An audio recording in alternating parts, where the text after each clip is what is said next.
Magandang gabi mga masters, bali ngayon po ay 3 videos po ma-upload ko po sa aking YouTube channel. Tama nga mga masters, 3 videos nga po ma-upload ko po. Yon, what's up mga masters? Nandito na naman tayo sa panibagong araw, panibagong kabanata na naman ang pagsasama-samahan natin ngayon guys.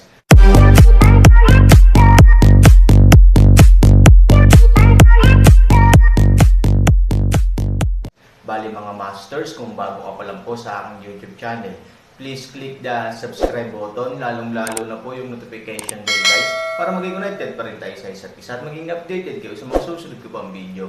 Bali mga masters, bago natin umpisahan ng kwento ay mag-shoutout po muna tayo para sa mga solid nating tagapakinig. Shoutout kay Richard De La Cruz at shoutout kay Jaime Borbe. Shoutout kay Norlisa Sugay. Shoutout kay Jay Ilacas. Yun na nga mga masters, no? Bali hindi na ito patagalin. In 3, 2, 1, let's go! Mga masters, baka pwedeng hindi tayo mag-skip ng ads. Salamat mga masters. Ang bagong yugto ni Daryl sa storytelling channel sa YouTube mapapakinggan. Ang bagong kabanata. Oo, ginawa iyon ni Daryl na paalisan niya ang isang sundalo ng Elysium Gate. Upang ito ay kanyang palabasin na si Ambrose ang umalis kanina sa kanila hukbo. Dahil alam ni Daryl na hahanapin ni Emperor Dwayne si Ambrose. Dahil ito ay pinasabi niya kanina lang na si General Hameno. At si Ambrose ang may nais makausap ang Emperor ng Westrington na si Emperor Dwayne. At nang marinig din ito ni Emperor Dwayne siya ay napangiti. Sa lahat ng nangyari, masyado peren magalang ang inyong sectmaster na si Ambrose. At si Emperor Dwayne ay nagsalita ulit. Kung ganun maaari ko bang malaman kung sino ka? Sabi ni Emperor Dwayne. Nang marinig ito ni Daryl siya ay sumagot. At biglang bumaba sa kanyang kabayo. At mabilis itong yumoko at sinabi. Mahal na Emperor Dwayne, ako si Vin, ang tagapagsalita at kanang kamay ni Sectmaster Ambrose. Kinagagalak ko kayong makita, sabi ni Daryl, nang marinig ito ni General Hameno. Ito ay bumaba din at yumoko. At si Emperor Dwayne ay nakikita ang pagyuko ng dalawa at ito ay nagsalita. Masyado kayong magalang na dalawa. Halika, kayo sa loob, upang ating masimulan ang inyong nais. Kaya kayo naparito. Sabi ni Emperor Dwayne. At maya-maya si General Noel ng Westrington ay nagsalita. Mahal na Emperor Dwayne, ako ay sasama sa inyo sa loob. At nang marinig ito ni Emperor Dwayne ito ay nagsalita. Hindi na. Maiwan ka na dito. Magbantay ka sa labas. Sabi ni Emperor Dwayne. At ito ay palihim na nagbigay ng tusong ngiti. At nang marinig at makita ito ni General Noel ang tusong ngiti ni Emperor Dwayne. Wala na itong nagawa. At lumabas ulit ito ng imperyo ng Westrington, at tumungo sa kanilang mga kasundaluhan. At sinabi maghanda kayong lahat, at mahigpit na nagbabante sa mga kilos ng mga libo-libong kasundaluhan ng Elysium Gate. At si Emperor Dwayne ay naglakad na at sinabi, sumunod kayo sa akin. Sa paglalakad ni Emperor Dwayne, sumunod sila General Hameno at Daryl sa likod nito. Habang naglalakad ang tatlo patungo sa trono ni Emperor Dwayne. Si General Hameno ay bumulong sa mahinang boses na si Daryl lang ang nakakarinig. Master, lubos ako humahanga sa iyong katalinuhan. Ngayon nauunawaan ko na kung bakit mo pinaalis ang isang sundalo natin at pinabalik sa ating imperyo. Tuldok, at dahil roon, napaniwala mo si Emperor Dwayne na si Sectmaster Ambrose ang umalis kanina. Sabi ni General Hameno sa mahinang tono at ito ay nakangiti. Nang marinig ito ni Daryl ito ay ngumiti lamang. At maya-maya, nakarating na ang tatlo sa trono ni Emperor Dwayne. At ito ay umupo sa upuan ng kanyang trono. At sila Daryl ay nanatiling nakatayo. At si Emperor Dwayne ay nagsalita. Paumanhin kung hindi ko kayo maaalok ng upuan. Mas mabuti na kayo ay nakatayo sa aking harapan. Sabi ni Emperor Dwayne. Nang marinig ito nila General Hameno at Daryl sila ay medyo napasimangot. At si General Hameno ay bumulong sa kanyang isip. Bastos din talaga ang Emperor ng Westrington. Dinala niya kami dito sa kanyang trono. Upang dito kami kausapin. May silid tanggapan naman sa loob ng kanyang kaharian. Ngunit sadya niya kami dinala dito. Upang kausapin. At si Daryl ay ganun din. Medyo tuso din ang Emperor na ito. Sabi ni Daryl. At maya-maya si Daryl ay napakamot ng ulo at sinabi. Tuldok. Nauunawaan namin mahal na Emperor Dwayne. Huwag na kayo mag-alala pa. Sabi ni Daryl at nang marinig ito ni Emperor Dwayne ito ay nagsalita. Magaling kung ganun. Nais niya na umpisahan ang nais iparating sa akin ni Sect Master Ambrose. Sabi ni Emperor Dwayne. Nang marinig ito nila General Hameno at Daryl. Si General Hameno ay nagsalita. Hindi na kami magpapaligoy-ligoy pa Emperor Dwayne. Nais ni Sect Master Ambrose na itigil na ng Westrington ang pananakop sa iba't ibang sekta upang inyong kabkuban ang kanilang mga kasundaluhan at ang kanilang nasasakupan. Nais ni Sect Master Ambrose na hindi mo na ulit papakilusan ang iyong mga kasundaluhan upang manakop ulit ng ibang mga lugar sa ating mundo.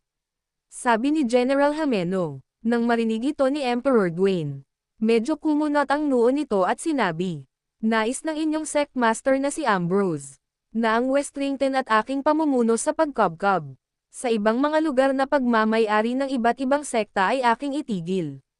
Sabi ni Emperor Dwayne at ito ay nagsabi at tumawa. Haha, bakit? Nangangamba ba ang inyong Sect Master na si Ambrose na ang mga sekta ay aking makapanalig lahat? Natatakot ba siya na sa oras na mangyari iyon? Na ang Elysium Gate naman ang aming kabkuban? Sabi ni Emperor Dwayne. Nang marinig ito nila Daryl at General Hameno sila ay palihim na nagalit. At si General Hameno ay nagmumura sa kanyang isip. Ang Emperor ng Westrington na ito ay masyadong hambog talaga. Kahit kailan hindi kami matatakot sa inyong imperyo lalo na sa iyong pamumuno Emperor Dwayne. Sabi ni General Hameno sa kanyang sarili. At si Daryl ay biglang nagsalita. Sa tingin ko nagkakamali ka mahal na Emperor Dwayne.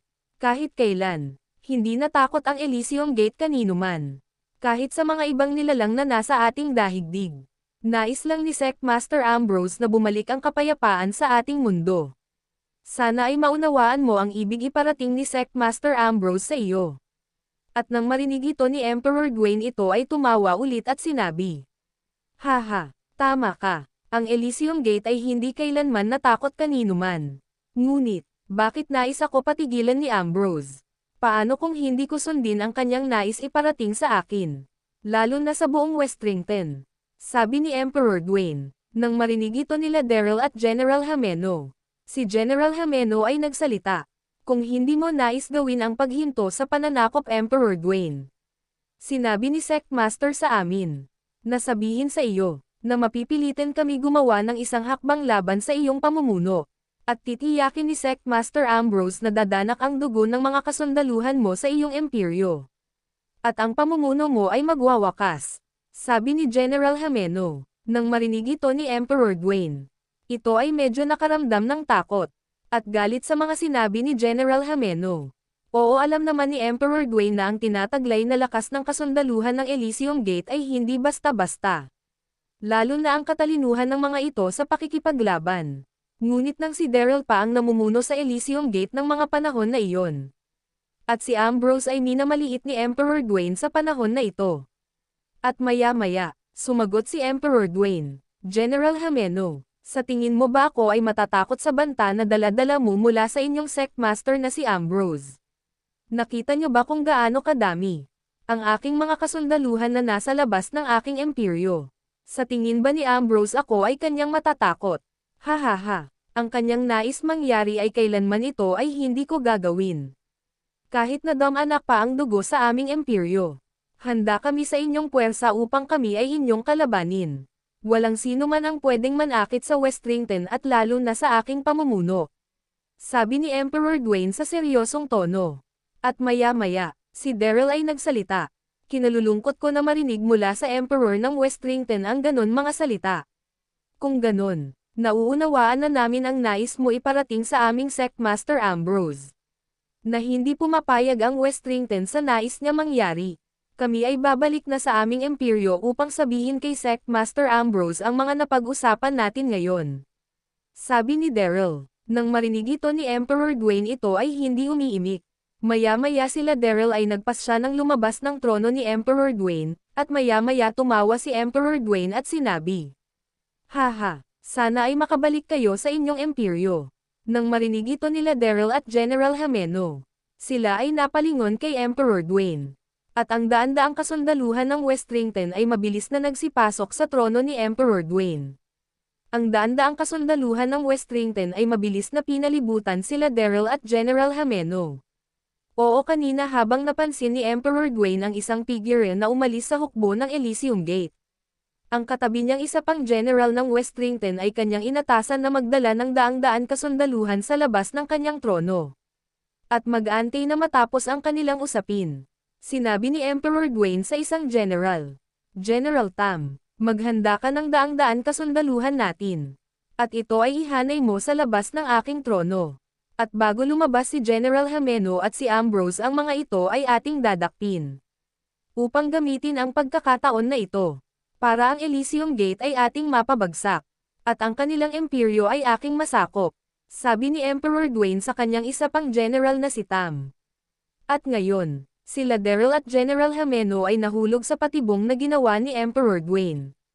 Oo, para sana kay Ambrose ang patibong na ito, ngunit hindi si Ambrose ang sumama kay General Hameno. At, hindi alam ng Emperor ng Westrington na hindi talaga kasama si Ambrose sa pagtungo sa kanilang imperyo. Ngunit kahit ganon, si Emperor Gwaine ay masyado tuso-peren. At naisip ni Emperor Gwaine, ang mahahalagang official ng Elysium Gate ay napasa kamay nila.